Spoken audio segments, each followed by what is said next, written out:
Class 10th का science का chapter number 3 जिसका नाम है मेटल्स एंड नॉन मेटल्स, इस चैप्टर की एक्टिविटी 3.10 को डिस्कस करते हैं। नेक्स्ट टॉपिक हमारे पास है एक्टिविटी 3.10। हमारी साइंस की बुक के अंदर जो एक्टिविटी 3.10 है उसे हमने डिस्कस करना है। चलो स्टार्ट करते हैं, फर्स्ट पॉइंट पे आते हैं। Collect samples of sodium, potassium, calcium, magnesium, aluminium, zinc, iron, lead, copper, silver, gold. देखो फर्स्ट पॉइंट में तो बस ये बोला जा रहा है कि ये जो मेटल्स दे रखे हैं ना, इन सारे मेटल्स के आपने अलग अलग सैंपल्स कलेक्ट कर लेने हैं। तो आप अपने स्कूल में केमिस्ट्री लैब में जाओगे, वहां पे आपको इन सारे मेटल्स के सैंपल्स मिल जाएंगे। आगे चलें, सेकंड पॉइंट पे आते हैं। Put small pieces of samples separately in beakers half filled with cold water. ये यहां पे ध्यान देने वाली बात है। अब आपने ना काफी सारे अलग अलग बीकर्स लेने हैं। उन सारे बीकर्स के अंदर आपने ठंडा पानी डालना है, कोल्ड वाटर डालना है, फिर अलग अलग बीकर के अंदर ना अलग अलग मेटल के सैंपल्स को डाल देना है। इस एक्टिविटी के अंदर हम चेक करना चाहते हैं कि मेटल्स का बिहेवियर कोल्ड वाटर के साथ कैसा होगा, रूम टेम्परेचर पे अगर वाटर है तो कैसा बिहेवियर होगा, हॉट वाटर के साथ कैसा बिहेवियर होता है और स्टीम के साथ कैसा बिहेवियर होता है। सारे के सारे मेटल्स कोल्ड वाटर के साथ रिएक्ट नहीं करते हैं। कुछ मेटल्स हैं जो कि कोल्ड वाटर के साथ रिएक्ट करेंगे, कुछ मेटल्स रूम टेम्परेचर पे जब वाटर होगा ना उसके साथ रिएक्ट करेंगे, कुछ मेटल्स सिर्फ हॉट वाटर के साथ रिएक्ट करते होते हैं और कुछ मेटल्स हैं जो सिर्फ स्टीम के साथ रिएक्ट करते हैं और कुछ ऐसे मेटल्स हैं जो कि स्टीम के साथ भी रिएक्ट नहीं करते, ना कोल्ड वाटर के साथ, ना हॉट वाटर के साथ, ना ही स्टीम के साथ। तो मेटल्स का हमने बिहेवियर चेक करना है वाटर के टेम्परेचर के हिसाब से। तो सबसे पहले डायग्राम में देखो, ये वाले जो भाई साहब हैं ये काफी सारे बीकर्स लेके आ गए हैं। हर बीकर के अंदर इन्होंने कोल्ड वाटर रखा हुआ है, ठंडा पानी रखा हुआ है और अलग अलग बीकर के अंदर अलग अलग मेटल के पीसेस को भी डाल दिया है। आगे चले, नेक्स्ट पॉइंट पे आते हैं। Which metals react with cold water. अब यहां पे आपसे ये पूछा जा रहा है कि कोल्ड वाटर के साथ कौन कौन रिएक्ट कर जाएगा। तो जो लिस्ट दे रखी थी ना फर्स्ट पॉइंट में इतने सारे मेटल्स की, उनमें से सिर्फ सोडियम और पोटेशियम ही होंगे जो कि कोल्ड वाटर के साथ रिएक्ट करेंगे। कैल्शियम बहुत ज्यादा ठंडे पानी के साथ रिएक्ट नहीं करता, लेकिन रूम टेम्परेचर पे जब वाटर आएगा ना तब कैल्शियम भी रिएक्ट कर जाता होता है। फिर नेक्स्ट पॉइंट में कह रहे हैं arrange them in the increasing order of their reactivity with cold water. फिर कोल्ड वाटर के साथ उनकी रिएक्टिविटी के हिसाब से हमने मेटल्स को अरेंज करना है। इसका आंसर आपको क्लियर हुआ? ठंडे पानी के साथ कौन कौन रिएक्ट करेगा? सिर्फ सोडियम और पोटेशियम। कोल्ड वाटर के साथ सारे के सारे मेटल्स रिएक्शन शो नहीं करने वाले, सिर्फ सोडियम और पोटेशियम है जो कि कोल्ड वाटर के साथ रिएक्ट कर जाते हैं। और जब रिएक्शन होती है ना तो एक तो ये वाली जो रिएक्शन है वो एक्सोथर्मिक है, मतलब काफी ज्यादा क्वांटिटी के अंदर हीट जनरेट होती है, साथ में हाइड्रोजन गैस प्रोड्यूस होती है। हीट भी जनरेट हो रही है, हाइड्रोजन गैस भी प्रोड्यूस हो रही है। तो हीट जनरेट होने की वजह से हाइड्रोजन गैस के अंदर आग भी लग जाती है। तो यहाँ पे अगर आप सोडियम को ठंडे पानी में डालोगे ना तो वो जलना स्टार्ट हो जाएगा, आग लग जाएगी वहां पे। पोटेशियम को भी अगर आप ठंडे पानी में डालोगे तो इस रिएक्शन के अंदर भी आग लग जाएगी, इट विल कैच फायर। तो आप अपने आंसर में लिखोगे sodium and potassium react with cold water. सिर्फ सोडियम और पोटेशियम ये दोनों ही है जो ठंडे पानी के साथ रिएक्शन शो करेंगे। The reaction is exothermic. जो रिएक्शन है वो एक्सोथर्मिक है। एक्सोथर्मिक रिएक्शंस वो होती है जिनमें टेम्परेचर इंक्रीज होता है, जिनमें हीट जनरेट होती है। And hydrogen gas is evolve. साथ में कौन सी गैस पैदा होती है? हाइड्रोजन गैस पैदा होती है। देखो रिएक्शन में लिख दिया है, सोडियम को वाटर के साथ रिएक्ट करवाएंगे तो सोडियम हाइड्रोक्साइड बनेगा, साथ में हाइड्रोजन गैस रिलीज होगी। पोटेशियम के साथ भी रिएक्शन लिख दिया है, पोटेशियम को आप वाटर के साथ रिएक्ट करवाओगे तो पोटेशियम हाइड्रोक्साइड बनेगा, यहां पर भी साथ में हाइड्रोजन गैस पैदा होगी। उसके बाद ये भी बोला गया था ना कि इंक्रीजिंग ऑर्डर ऑफ रिएक्टिविटी के अंदर इनको लिखो। तो कैल्शियम से ज्यादा रिएक्टिव होगा पोटेशियम, पोटेशियम से भी ज्यादा रिएक्टिव है सोडियम, सोडियम सबसे ज्यादा रिएक्टिव है, उससे कम पोटेशियम और उससे कम कैल्शियम। जो कैल्शियम है ना उसको भी आपने यहां पे डालना है, क्योंकि इस एक्टिविटी के अंदर ना कोल्ड वाटर के बाद आगे सीधा हॉट वाटर पे आ गए। रूम टेम्परेचर पे जो वाटर होता है ना उसकी बात नहीं की गई है। तो अगर पानी हल्का ठंडा होगा ना तब तो कैल्शियम भी रिएक्ट कर जाएगा। अगर बहुत ज्यादा ठंडा पानी है तब कैल्शियम स्टार्टिंग में रिएक्ट नहीं करेगा, टेम्परेचर थोड़ा डाउन हो जाएगा फिर ये रिएक्शन शो करेगा। अच्छा, कैल्शियम के केस में ना पानी के अंदर आग नहीं लगने वाली। जो कैल्शियम के साथ वाली रिएक्शन होती है वो भी एक्सोथर्मिक तो होती है, मतलब हीट उसके अंदर भी जनरेट होगी, लेकिन इतनी ज्यादा हीट जनरेट नहीं होगी कि जो हाइड्रोजन गैस जनरेट हो रही है उसके अंदर आग ही लग जाए। लेकिन यहां पे पोटेशियम के केस में और सोडियम के केस में, इन दोनों केसेस के अंदर काफी ज्यादा क्वांटिटी के अंदर हीट जनरेट होती है। इतनी ज्यादा हीट जनरेट होती है कि जो हाइड्रोजन गैस है उसके अंदर आग ही लग जाती होती है। क्लियर हो गया? तो ये कैल्शियम के बारे में भी ना बता देते हैं, लिख देते हैं। Calcium reacts with water at room temperature. जो कैल्शियम भाई साहब है रूम टेम्परेचर पे जब वाटर आ जाएगा ना उसके साथ रिएक्ट कर जाएंगे। ये कैल्शियम वाली रिएक्शन पे लिख दी है, कैल्शियम को वाटर के साथ रिएक्ट करवाएंगे तो कैल्शियम हाइड्रोक्साइड बनेगा, साथ में हाइड्रोजन गैस जनरेट होगी। क्लियर हुआ? नेक्स्ट पॉइंट पे आते हैं। Did any metal produce fire on water. अब नेक्स्ट पॉइंट में आपसे पूछ लिया कि जब आपने ठंडे पानी के अंदर इन सारे मेटल्स को डाला तो क्या कोई ऐसा मेटल था जिसको पानी में डालने पे आग लगी पानी के अंदर? तो यस, सोडियम और पोटेशियम। सोडियम और पोटेशियम इन दोनों को आप पानी के अंदर डालोगे then they will produce fire on water. आपको ये क्लियर हो गया ना कि फायर कैसे आता है, मतलब आग कैसे लगती है। सोडियम को पानी में डालेंगे, सोडियम हाइड्रोक्साइड बनेगा, साथ में हाइड्रोजन गैस जनरेट होगी। और ये वाली जो रिएक्शन है ये एक्सोथर्मिक रिएक्शन है। एक्सोथर्मिक रिएक्शंस में हीट जनरेट होती है। हीट कितनी ज्यादा जनरेट होती है कि उसकी वजह से hydrogen gas catches fire, hydrogen gas जलना ही स्टार्ट हो जाती है। तो सोडियम भी आग लगा देगा पानी के अंदर, पोटेशियम भी आग लगा देगा पानी के अंदर। आगे चलें, नेक्स्ट पॉइंट पे आते हैं। Does any metal start floating after some time. अब क्या कोई ऐसा मेटल था जिसको आपने पानी के अंदर डाला तो थोड़े टाइम के बाद वो ऊपर फ्लोट करने लग गया? तो इसका आंसर है यस। कैल्शियम भाई साहब जो है ना वो फ्लोट करना स्टार्ट कर देंगे। एक्चुअल में क्या होता है, हाइड्रोजन गैस यहां पे जनरेट हो रही है कैल्शियम को डालने के पर भी, पर जो हाइड्रोजन गैस है उसमें आग नहीं लगती, क्योंकि कैल्शियम के केस में इतनी ज्यादा हीट जनरेट नहीं होती कि आग ही लग जाए।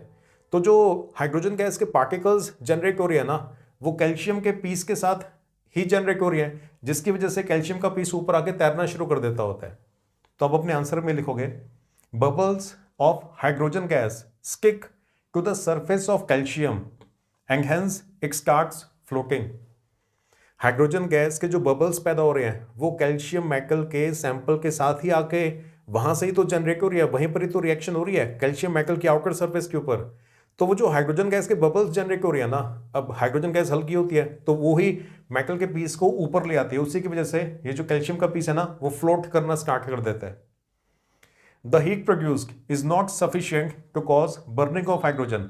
इस केस के अंदर, कैल्शियम वाले केस के अंदर आग नहीं लगने वाली, क्योंकि इतनी ज्यादा हीट नहीं प्रोड्यूस हो रही कि वो हाइड्रोजन गैस को बर्न करना ही शुरू कर दें।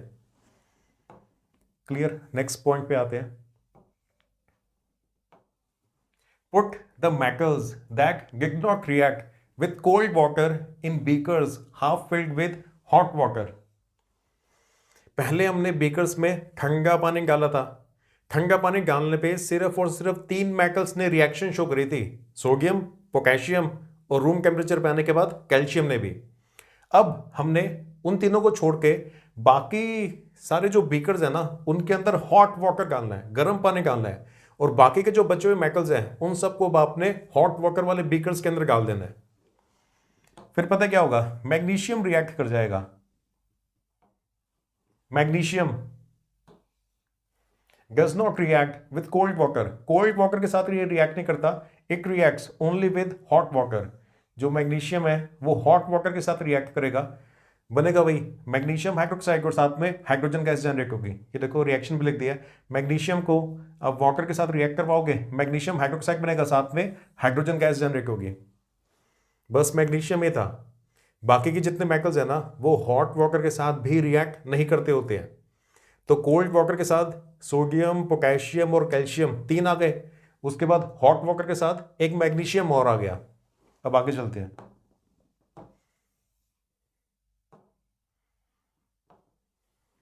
for the metals that did not react with hot water. Observe their reaction with steam. अब बाकी के जो मेटल्स है ना, जो हॉट वाटर के साथ भी रिएक्ट नहीं कर रहे थे, तो अब उन सबको स्कीम के साथ रिएक्ट करवा के देखना है कि क्या वो स्कीम के साथ रिएक्ट करेंगे। अब स्कीम के साथ कैसे रिएक्ट करवाना है वो देखो, डायग्राम में देखना। ये वाली जो टेस्ट ट्यूब है ना, इसको हमने हॉरिजॉन्टल पोजीशन के अंदर रखा हुआ है, स्टैंड के ऊपर फिक्स करके इस वाले टेस्ट ट्यूब को हॉरिजॉन्टल पोजीशन में रखेंगे। नीचे यहां पे हमने बर्नर रखा हुआ है। अब टेस्ट ट्यूब के अंदर ये हमारे पास है मेटल का छोटा सा पीस, ये मेटल का सैंपल है। अलग अलग मेटल्स के सैंपल को एक एक करके हमने यूज करना है। अब टेस्ट ट्यूब के अंदर आपने स्कीम जनरेट करवानी है। हम चेक करना चाहते हैं कि मेटल्स स्कीम के साथ किस तरह से रिएक्ट करते हैं। तो टेस्ट ट्यूब के अंदर पानी नहीं चाहिए हमें, टेस्ट ट्यूब के अंदर हमें स्कीम चाहिए। अब स्कीम के लिए देखो यहां पे ना, पहले हम एक ग्लास फुल लेंगे जिसको पानी के अंदर डुबोएंगे, बहुत ज्यादा भी नहीं डूबना चाहिए, थोड़ा सा पानी के अंदर इसको डिप करके निकाल के यहां पे रखेंगे। अब नीचे से बर्नर से जब हम हीट सप्लाई करेंगे, हीट सप्लाई करने की वजह से यहां पे जो वाटर्स है ना, ये ग्लास फुल को पानी के अंदर डुबो के रखा हुआ था ना, तो इसके अंदर जो वाटर के पार्टिकल्स प्रेजेंट हैं, जब उनको हीट मिलेगी तो वो स्कीम में कन्वर्ट हो जाएंगे। अब जो स्कीम है वो तो एक्सपैंड होती है, तो स्कीम पूरी की पूरी अंदर टेस्ट ट्यूब के अंदर फैलना स्टार्ट करेगी। तो हमारे मेटल का जो पीस है ना, जो कि यहां पे रखा हुआ है, इसके पास भी स्कीम पहुंच जाएगी। फिर हम देखेंगे कि मेटल का जो पीस है वो स्कीम के साथ किस तरीके से रिएक्ट करेगा। होगा भाई, मेटल हाइड्रोक्साइड बनेगा, साथ में हाइड्रोजन गैस पैदा होगी। तो मेटल का पीस जब स्टीम के साथ रिएक्ट करेगा तो यहां पे टेस्ट ट्यूब के अंदर कौन सी गैस पैदा होने वाली है? हाइड्रोजन गैस पैदा होने वाली है। अब देखो हमने सिस्टम बना रखा है कि जो हाइड्रोजन गैस यहां पे पैदा हो रही है ना, वो टेस्ट ट्यूब में से बाहर निकल के एटमॉस्फेयर के अंदर मिक्स नहीं हो सकती। सिर्फ एक ही रास्ता है, हाइड्रोजन गैस जो यहां पे पैदा होगी उसे डिलीवरी ट्यूब के थ्रू यहां पे इस वाले टेस्ट ट्यूब के अंदर हम कलेक्ट कर लेंगे। फिर हम चेक भी कर सकते हैं कि यहां पे जो गैस पैदा हो रही है वो हाइड्रोजन है कि नहीं, क्योंकि hydrogen gas Burns with a popping sound. Hydrogen gas Burns with a popping sound. Experiment आपको समझ में आ गया? डायग्राम में बताना ये क्या पड़ा हुआ है, ये मेटल का पीस है। अलग अलग मेटल्स के साथ एक एक करके एक्सपेरिमेंट को आपने करना है। पहले आप एल्यूमिनियम को रखेंगे, फिर जिंक को रखेंगे, फिर कॉपर को रखेंगे, फिर दूसरे मेटल्स को रखेंगे, फिर आयरन को भी रखेंगे। ये क्या पड़ा हुआ है यहां पे? ये ग्लास वूल है, इसको पानी के अंदर डुबो के रखा हुआ है। डायरेक्टली आप यहां पे वाटर को नहीं रख सकते, वरना वाटर आके इसके साथ टच हो जाएगा। वाटर के साथ तुमने देख लिया ना, रिएक्ट नहीं कर रहे हैं, ना कोल्ड वाटर के साथ ना हॉट वाटर के साथ। तो बाकी बचे हुए मेटल्स को स्टीम के साथ रिएक्ट करवाना है। हीट सप्लाई करने की वजह से ये जो ग्लास वूल है, इसके अंदर का जो वाटर है वो स्टीम में कन्वर्ट होगा। फिर स्कीम यहां पर पहुंचेगी, रिएक्शन होगी, हाइड्रोजन गैस जो पैदा होगी उसको हम यहां पर इस तरह से ये जो इन्वर्टेड ट्यूब रखी हुई है ना, इसके अंदर कलेक्ट कर लेंगे। क्लियर हो गया? तो एल्यूमिनियम, जिंक और आयरन ये तीनों हैं जो स्कीम के साथ रिएक्ट कर जाते हैं। एल्यूमिनियम, जिंक और आयरन ठंडे पानी के साथ रिएक्ट नहीं करते, हॉट वाटर के साथ भी रिएक्ट नहीं करते। एल्यूमिनियम, जिंक और आयरन सिर्फ और सिर्फ स्कीम के साथ ही रिएक्ट करते हैं। आगे होगा भाई, ये देखो एल्यूमिनियम को वाटर के साथ, या बीच में देखो गैस लिखा हुआ है ना ब्रैकेट में, मतलब स्कीम है, वाटर जो स्कीम की फॉर्म के अंदर है, स्कीम के साथ रिएक्ट करेगा तब जाके एल्यूमिनियम ऑक्साइड बनेगा, साथ में हाइड्रोजन गैस जनरेट होगी। जिंक को भी रिएक्ट करवाओगे, जिंक ऑक्साइड बनेगा, साथ में हाइड्रोजन गैस जनरेट होगी। आयरन को भी रिएक्ट करवाओगे तो आयरन ऑक्साइड बनेगा, साथ में हाइड्रोजन गैस जनरेट होगी। क्लियर हो गया? तो aluminium, zinc and iron only react with steam and form metal oxide and hydrogen gas. Aluminium हो गया, और कौन है? जिंक हो गया, और साथ में आयरन। इन तीनों को जब आप स्टीम के साथ रिएक्ट करवाओगे तो metal oxide, aluminium oxide, zinc oxide, iron oxide, ये सब बनेगा, साथ में हाइड्रोजन गैस जनरेट होगी। आगे चले। नेक्स्ट पॉइंट में आपसे ये पूछ रहे हैं, which metals did not react even with steam. अब कौन कौन से ऐसे मेटल्स हैं जो स्टीम के साथ भी रिएक्ट नहीं कर रहे हैं? तो आंसर उसका ये है, बाकी के जो चार थे ना, लेड, कॉपर, सिल्वर और गोल्ड, ये स्टीम के साथ भी रिएक्ट नहीं करते। ये वाटर के साथ रिएक्ट नहीं करेंगे, चाहे ठंडा पानी हो, चाहे गर्म पानी हो, चाहे स्टीम हो, इनको कोई मतलब नहीं है, ये रिएक्ट नहीं करेंगे। लास्ट पॉइंट पे आते हैं। Arrange the metals in decreasing order of reactivity with water. अब फर्स्ट पॉइंट में जो इतने सारे मेटल्स दे रखे थे ना, अब आपने उनकी लिस्ट बनानी है डिक्रीजिंग ऑर्डर ऑफ रिएक्टिविटी में। सबसे पहले वो आएगा जो सबसे ज्यादा रिएक्टिव है, फिर उससे कम, फिर उससे कम, फिर उससे कम। तो लिस्ट हमारी ऐसे बनेगी, ये देखो। सबसे पहले तो होते हैं सोडियम और पोटेशियम।